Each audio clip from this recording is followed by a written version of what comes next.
오늘 고린도전서 11장 오늘 본문에 보면요. 성만찬에 대한 내용이 나옵니다. 당시에 성찬은요. 지금의 예식하고는 조금 다릅니다.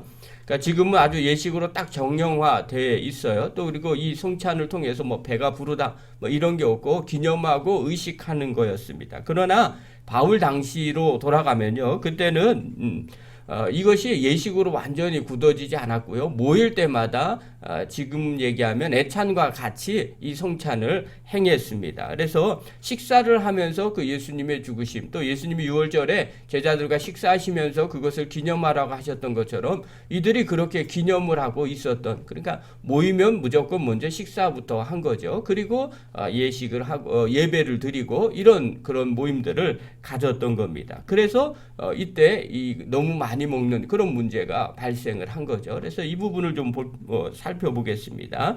17절 한번 보십시오. 17절 우리 한번 읽겠습니다. 시작. 내가 명하는 이 일에 너희를 칭찬하지 아니하나니 이는 너희의 모임이 유익이 못되고 도리어 해로움이니라. 자, 앞에서는요, 어저께는요, 바울이 처음부터 뭐라고 그랬냐면 내가 전해준 것들을 너희들이 잘 지키고 있으니 내가 칭찬한다. 이렇게 말을 했어요. 예배를 드릴 때 수건을 쓰고 여자들이 수건을 쓰는 행위들, 그리고 예배를 드리는 거 정말 잘하고 있다. 이렇게 칭찬을 했다고 이야기를 했어요. 근데 오늘은 그렇게 이야기하지 않고 오히려 칭찬하지 아니한다. 칭찬할 수가 없다. 이렇게 말해요. 왜냐하면 모임에 유익이 되지 않고 도리어 해가 되기 때문에 그래요. 모일 때마다 유익해야 되는데 모일 때마다 해가 되는 모임이 있는 거예요.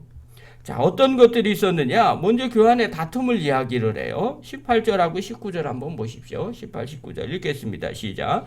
먼저 너희가 교회에 모일 때 너희 중에 분쟁이 있다함을 듣고 어느 정도 믿거니와 너희 중에 파당이 있어야 너희 중에 옳다 인정함을 받은 자들이 나타나게 되리라. 자, 뭐라고 얘기하느냐? 좀 내가 별로 모임에 유익되지 않고 해가 되는데, 첫 번째 분쟁이 있다는 거 알고 있다. 아마 사실인 것 같다. 내가 안 봐도 뻔히 알아. 뭐 우리말 표현이죠. 안 봐도 비디오야. 니네들 안에 분쟁이 있다는 거 내가 충분히 짐작을 할 수 있겠어. 그러면서 이야기하죠. 차라리 파당이 있어야 좋을 것 같아. 이 말은요, 반어법으로 사용을 한 거예요. 그러면 차라리 신앙 좋은 사람들끼리, 이거 정말 믿음 좋은 사람들이야. 이렇게 파당을 좀 생겼으면 정말 좋겠다. 이왕 파당 생긴 거, 나 정말 믿음대로 살자. 우리 말씀대로 살자. 이러면서 파당이 생겼으면 정말 좋겠다. 이렇게 역설적으로 이야기하는 거예요. 자, 그러면서 여기서 이야기하는 거죠. 무슨 얘기를 하고 싶은 거냐면 바울은 그렇게 따로 파당을 만들 바에야 이왕이면 좋은 파당을 좀 만들어라. 예수 잘 믿는 파당. 정말 어떻게 주님 일 헌신할까? 어떻게 주님 잘 닮아갈까? 이런 거에 좀 파당을 지어라. 그것도 파당은 파당이죠. 교회 안에서도 그런 분들이 간혹 계시잖아요. 우리 좀 본을 보입시다. 그래서 우리가 좀 먼저 헌신하고 우리가 먼저 뭐 합시다. 그리고 거기에 맞는 사람들끼리 같이 막 무엇인가 열심히 더 헌신하고 수고한다면 그건 좋은 거잖아요. 바울이 그 얘기를 하고 싶은 거예요. 차라리 파당이 생기면 그렇게 하는 게 훨씬 더 낫지 않냐. 그런데 지금 너희들 하고 있는 파당이 그게 뭐냐. 이렇게 말하는 거죠. 자, 그러면서 그렇게 서로들 분열하면서 서로 파당 생기면서 서로 싫어하고 분쟁을 하면서 무슨 주의 만찬을 먹겠느냐고 지금 얘기하느냐. 그건 말도 안 된다. 그러면서 20절 얘기합니다. 읽겠습니다. 시작. 그런즉 너희가 함께 모여서 주의 만찬을 먹을 수 없으니, 함께 다 같이 모여서 주의 만찬을 먹는 멋진 일, 우리 다 같이 모여서 주의 만찬 합시다. 이것도 못한다는 겁니다. 끼리끼리 하고 있으니까 안 되는 거죠.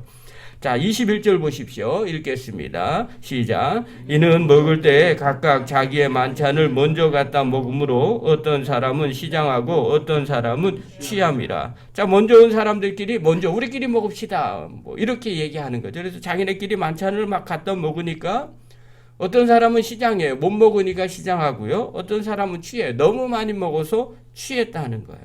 자, 이것은요, 당시의 상황을 이해를 할 필요가 있어요. 당시에 예배는 언제 드렸느냐? 우리는 주일날 아침에 쉬는 날이니까 세상에서도 주일은 쉬잖아요. 그래서 그날 아침에 우리가 11시에 모여서 예배를 드립니다. 그런데 1세기에는요. 교회가 언제 모였냐면 안식 후 첫날에 모였습니다. 그리고 안식 후 첫날에 어떻게 모이느냐? 이때는 주일, 쉬는 날의 개념이 없었습니다. 그러니까 예수 믿는 사람들도 다 어떻게 하냐? 오전에는 전부 다 일을 하고요. 그 다음에 저녁이 돼서야 비로소 모이기 시작을 했어요. 그리고 저녁부터 시작을 합니다. 그러니까 사람들이 일하고 돌아오는 거죠. 늦게 돌아오는데 누가 먼저 돌아오느냐라고 이야기하면요. 집에서 할 일 없는 분들, 또 일 안 하시는 분들, 우리나라로 얘기하면 양반님들, 뭐 이렇게 부자들, 이런 분들은 딱히 낮에 자기가 직접 일하지 않고 모습을 부려서 일하잖아요. 이때 당시에도 마찬가지예요. 귀족들이나 여유 있는 사람들은 굳이 늦게 올 필요가 없었습니다. 대신 누가 늦게 오느냐? 하루 종일 일하는 사람들, 노동자들, 그 다음에 노예들, 뭐 이런 사람들은요, 자기 일과 시간에 일을 해야 되니까요. 그리고 해가 떨어져야 비로소 쉴 수 있으니까. 그럼 그때 늦게 오는 겁니다. 자, 그런데 오늘 보면 어느 집에서 우리가 예배를 드린다, 모여서 예배를 드린다 하면 할 일 없는 분들은, 또 여유로운 분들은 일찍 와서 또 제 시간에 와서 준비를 하죠. 그러니 당연히 만찬을 먼저 먹는 거죠. 저녁 식사를 먼저 하는 거예요. 그리고 뒤늦게 온 사람들, 어렵고 힘든 사람들이 그것을 늦게 오는데 와서 보니까 먹을 것이 없게 되는 거죠. 그러니까 앞에 있는 사람들이 배려하지 않았던 것을 우리가 미루어 짐작할 수 있는 거예요. 바울은요, 문제가 있을 때마다 항상 오늘 고린도서에서는 이야기를 해요. 좀 몇 가지 기준을 좀 잡고 살펴봤으면 좋겠다. 하나님께 영광이 되는가? 또 이웃에게 걸림돌이 되는가? 그리고 그거에 맞춰서 판단하라는 거죠. 할 수 있으나 오히려 덕이 되는 것을 선택을 하라. 자, 그럼 먼저 온 사람, 여유로운 사람은 만찬이 있으면 어떻게 해야 될까요? 좀 뒤늦게 온 사람들, 힘들게 일하고 온 사람들 위해서 기다릴 줄 알아야 되는 거죠. 또 내가 부자인데 뭐 굳이 내가 여기서 안 먹어도 집에 가서 먹으면 되고요. 안 되면 집에서 먹고 와도 되거든요. 그리고 잠깐 같이 먹는 뭐 차 한 잔 마시거나 잠깐 먹는 그런 신용도 해도 되는 거죠. 오히려 어느 것이 더 덕이 될 것인가. 그리고 이왕이면 나보단 다른 사람의 유익을 구하는 게 성도의 자세죠. 바울이 그런 기준들을 제시를 해요. 자, 그런 거에 비추어서 보면 어떻게 해야 될까요? 부자나 먼저 온 사람들이 좀 여유롭게 기다릴 줄 알거나 아니면 좀 남겨놓으면 좋겠죠. 그러나 그들이 먼저 먹는 거예요. 우리 먼저 왔으니까 당연히 먹을 권한이 있다는 거죠. 그리고 배부르게도 먹어요. 또 술에 취하도록 그렇게 포도주를 마셔요. 그리고 뒤에 오는 사람들, 어렵고 힘든 사람을 하나도 먹지 못하게 만드는 것.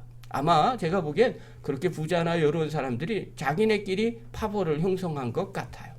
그러니까 이렇게 되죠. 그러니까 바울이 그 다음 그들에게 이야기를 해요. 22절 읽겠습니다. 시작. 너희가 먹고 마실 집이 없느냐? 너희가 하나님의 교회를 업신여기고 빈궁한 자들을 부끄럽게 하느냐? 내가 너희에게 무슨 말을 하라? 너희를 칭찬하랴? 이것으로 칭찬하지 않노라. 말도 안 되는 거다. 이건 칭찬받을 일이 전혀 아니라는 거죠. 그러면서 뭐라고 그러냐? 먹고 마실 집이 없느냐? 아니 왜 여기에 와서 예배드리러 와서 여기서 이렇게 먹으려고 하느냐? 우리도 그런 사람이 있었어요. 아니 주일날 식사를 하는데 자꾸 고기 타령을 하는 거예요.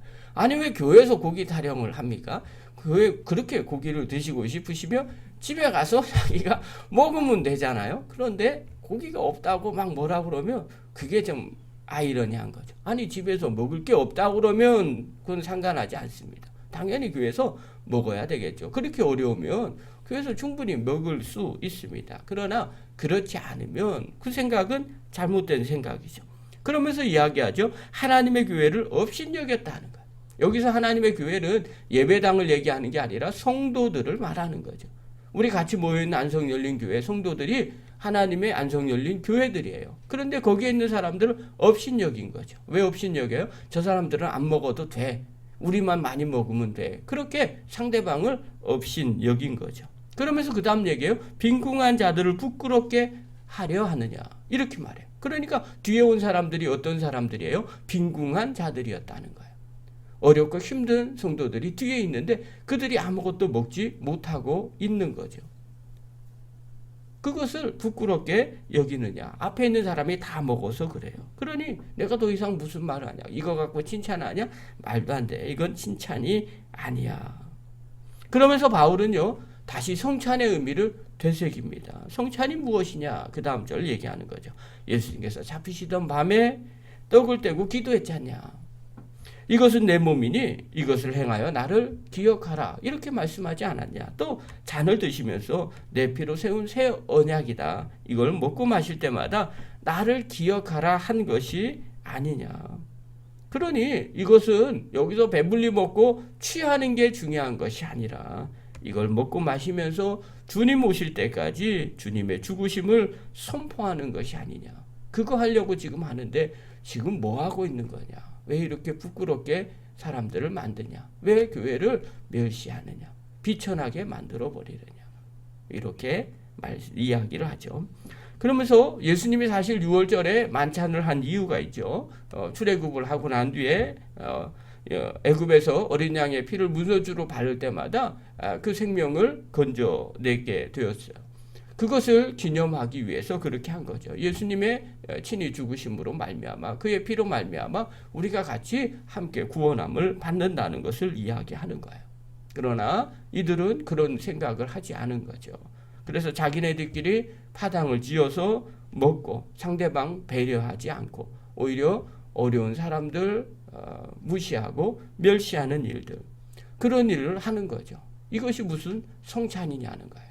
그러니 성찬의 의미가 아무것도 없다는 거죠. 그러므로 우리도 마찬가지예요. 우리가 늘 무엇을 행할 때 늘 다시 한번 되돌아봐야 돼. 이것이 어디서부터 출발을 했는지를 확인할 필요가 있죠. 주님의 몸과 주님의 피를 함께 교회 안에서 먹고 마시면 어떻게 해야 될까요? 서로가 하나 된 의식, 또 그런 생각들을 늘 가져야 된다는 거죠. 성찬 자체의 능력이 있는 게 아닙니다. 중요한 것은 그 의미를 되새기는 거죠. 그리고 그걸 통해서 한 몸이 되고 하나가 되는 역사가 일어나야 된다는 겁니다. 바울은요, 고린도 교인들에게 이렇게 성찬의 문제를 이야기를 해줘요. 자, 그렇다면 오늘 본문을 통해서 살펴볼 게 있어요. 첫 번째입니다. 성찬의 의미를 다시 되새기시기 바랍니다. 교회에서 행하는 모든 행동들을 다시 되새기시기를 바랍니다. 성찬은요, 주님의 몸과 피를 함께 먹음으로 하나가 되는 행위예요. 우리가 그것을 믿음으로 믿고 바라보고 그 일을 행하는 거죠. 그러나 마음 가운데 그런 믿고 바라보지 않고 행한다면 그 성찬은 사실 별로 의미가 없는 겁니다. 교회 안에서 애찬도 마찬가지죠. 서로 상대방들을 배려하는 겁니다. 교회에서 우리가 속별로 식사를 준비를 합니다. 집에서 조금씩 음식을 갖고 오죠. 그 이유도 다른 것이 아닙니다. 교인들을 섬기는 의미가 있습니다. 우리가 사실 교인들을 얼마만큼 섬기겠어요. 그러나 하나님 나라에 가면 우리가 수고하고 섬기는 그것이 큰 상으로 쌓이게 되는 거죠.